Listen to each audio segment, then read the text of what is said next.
Drone उसी से देखेंगे, ऊपर से ही देखेंगे। बताओ, आप अस्पताल जाते हो, ड्रोन की जरूरत है आपको क्या अस्पताल में भीड़ देखने के लिए? लोहिया अस्पताल जाइए, आप सिविल हॉस्पिटल जाइए, पीजीआई आप जाइए, क्या आपको ड्रोन की जरूरत पड़ेगी भीड़ देखने के लिए?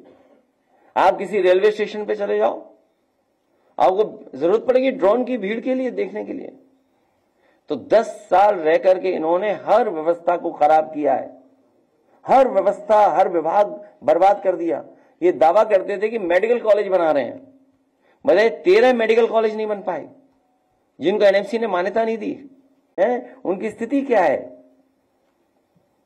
कहीं इलाज नहीं मिल रहा गरीब को, एक जिला अस्पताल नहीं बनाया जहां पर दवाई, इलाज, इंतजाम पूरा मिल जाए गरीब को। तो स्वास्थ्य विभाग वो दिखाई दे रहा है, और कितना भ्रष्टाचार होगा उसमें पता ही नहीं। ये तो कुछ खुल रहे हैं, और ये खुल इसलिए रहे हैं कि कुछ लोग मोहरा बन गए हैं। वो मोहरा हैं, दिल्ली के वाईफाई के वो पासवर्ड हैं।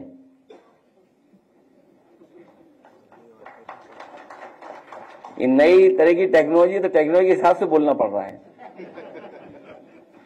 आप समझ गए हो कौन मोहरा है?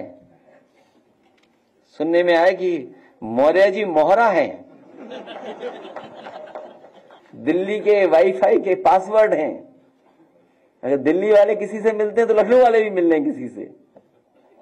तो बताओ सरकार चलेगी ऐसे? क्या सरकार चलेगी बताओ? और जिन्होंने बिगाड़ा है सब कुछ, क्या वो लोग ठीक करेंगे? और सबसे गंभीर सवाल मैं आपके सामने रखता हूं। मुझे याद है कि इस प्रदेश के गवर्नर थे, हमें चिट्ठी लिखते थे और अखबार में सरकार को, समाजवादियों को बदनाम करने के लिए जातिवादी का आरोप लगाते थे। बताओ, कोई है कहीं कोई जो गिनती करे कौन कहां बैठा है? बताओ, मुख्यमंत्री जी कौन है, मुख्य सचिव कौन है, प्रमुख सचिव कौन है गृह, और विभाग में कौन कौन कहां बैठा है? सोचिए आप भी तो थे, कभी कभी उठाते थे सवाल जातिवाद का। तो आप विचार करिए, गंभीर सवाल है। तो यूपी ऐसे नहीं चलेगा। यूपी की जनता को इन्होंने धोखा दिया है। यूपी की जनता का इन्होंने सब कुछ बर्बाद कर दिया। बजट की बात तो लोकसभा में होगी कि यूपी को क्या मिला। हालांकि प्रेस के सामने मैंने कहा कि अगर पूर्वांचल एक्सप्रेसवे में केवल 25 किलोमीटर ये सरकार बना देती तो दिल्ली से भागलपुर तक आप एक्सप्रेसवे पे चले जाते। जिस गांव में जितना बना करके छोड़ दिया हम लोगों ने, उस गांव से आगे 1 इंच जमीन नहीं सरकार ने ली। अगर कोई गाजीपुर का हो तो वो जानता होगा, पखनपुरा तक छूट गई थी सड़क, उसके आगे नहीं सड़क जा पाई। तो अगर वो सड़क बन जाती जो पैकेज दे रहे हैं बिहार को, और बिहार की बाढ़ कैसे रुकेगी बिना यूपी की बाढ़ को?